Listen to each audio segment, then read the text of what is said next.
சாய்ராம். இன்னைக்கு பைபிளில் ஒரு முக்கியமான வார்த்தை, கர்த்தர் உங்களுக்காக யுத்தம் பண்ணுவார், நீங்கள் சும்மா இருங்கள் என்றான். மறுபடியும் சொல்கிறேன், கர்த்தர் உங்களுக்காக யுத்தம் பண்ணுவார், நீங்கள் சும்மா இருப்பீர்கள் என்றான். அப்படின்னா இந்த வசனத்துடைய முக்கியமான அர்த்தம் நம்ம நல்லா தெரிஞ்சுக்கணும். இதை எல்லாமே கடவுள் செஞ்சிடுவார், நான் எதுக்கு உடைக்கணும், நான் எதுக்கு முன்னேறணும், அவர் பார்த்துக்க மாட்டாரா அப்படின்னு சொல்லி ஒரு ஓரமாக உட்காருவதற்கான வசனம் இது கிடையாது. உங்கள் வாழ்க்கையில் உங்களுக்குன்னு சில எதிரிகள் இருப்பாங்க இல்லையா? அவங்க உங்கள் வாழ்க்கையில் பல கஷ்டத்தையும் பல துன்பத்தையும் கொடுப்பாங்க இல்லையா? அவங்களை எதிர்த்து நீ யுத்தம் பண்ணாத,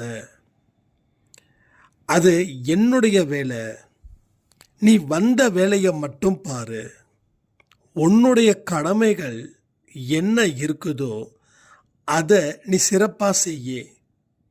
இங்கே 1000 பேர் உன்னை கேள்வி கேட்டுக்கிட்டே இருப்பாங்க. நீ வாழ்க்கையில் முன்னேறணும்னா ஒரு இடத்துலையும் ஒரு கேள்விகளை அடுக்கு மேலே அடுக்காக வச்சு கேட்டுக்கிட்டே இருப்பாங்க. நீ பதில் சொல்லிக்கிட்டே இருந்தா உன்னுடைய வாழ்க்கையில் முன்னேற்றத்தை நீ அடையவே முடியாது. ஸோ பிறருக்கு பதில் சொல்கிறது உன் வேலை இல்லை, பிறருக்கு வாக்குவாதம் செய்வதும் உன் வேலை இல்லை. உன்னோட வேலை என்னன்னா, நீ இந்த உலகத்துக்கு வந்த, இந்த உலகத்தில் உனக்குன்னு சொல்லி நான் ஒரு கடமையை வச்சுருக்கேன், அந்த கடமையில் கண்ணும் கருத்துமா இரு. உன்னை விட்டு போனவங்களை பற்றி பேசாத, உன்னை ஏமாத்தினவங்களை பற்றி பேசாத, எல்லாத்தையும் என்கிட்ட ஒப்படைச்சிடு.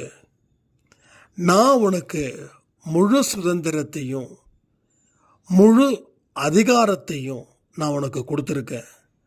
அதை நீ பயன்படுத்தி சந்தோஷமாயிரு, என்னுடைய வழியில் நட.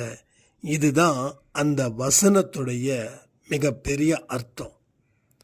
மனுஷன் தனக்கு சாதகமாக பயன்படுத்திக்கிறான் கடவுளோட வார்த்தைகளை கூட. நிறைய பேரோட விஷயங்கள் இதுதான். நான் கடவுள் மேலே நம்பிக்கை வச்சுட்டேங்க, இனிமேல் எனக்கு எந்த குறையும் இல்லைங்க அப்படின்னு சொல்லி சும்மாவே இருப்பாங்க. அவங்களுக்கு கடவுள் எந்த இடத்துலையும் எந்த முன்னேற்றத்தையும் கொடுக்கறதே இல்லை. ரெண்டாவது, அது மிகப்பெரிய ஆபத்தான ஒரு விஷயமும் கூட. அப்போ யுத்தம் உங்களுக்காக நான் செய்கிற உங்கள் வேலைகளை மட்டும் கவனத்தை வையுங்கன்னு சொல்கிறது தான் இந்த வசனத்துடைய நோக்கம். அதனால் நாமளும் யார் என்ன சொன்னாலும், வாதம் செஞ்சாலும், வாதத்துக்குன்னே சில மனிதர்கள் வருவாங்க. அவங்க கிட்ட வந்தாங்கன்னா அவங்க என்ன சொல்கிறாங்களோ ஜஸ்ட் ஸ்மைல் பண்ணிவிட்டு நீங்கள் போய்கிட்டே இருங்க. யாரையும் மனதளவுலக்குள்ளே காயப்படுத்த வேண்டாம். இதுதான் அந்த வசனத்துடைய அடிப்படை நோக்கமாக இருக்குது. ஸோ நீங்களும் அதை ஃபாலோ பண்ணுங்கன்னு சொல்லி இந்த பதிவை நான் முடிக்கிறேன். ஜெய் சாய்ராம்.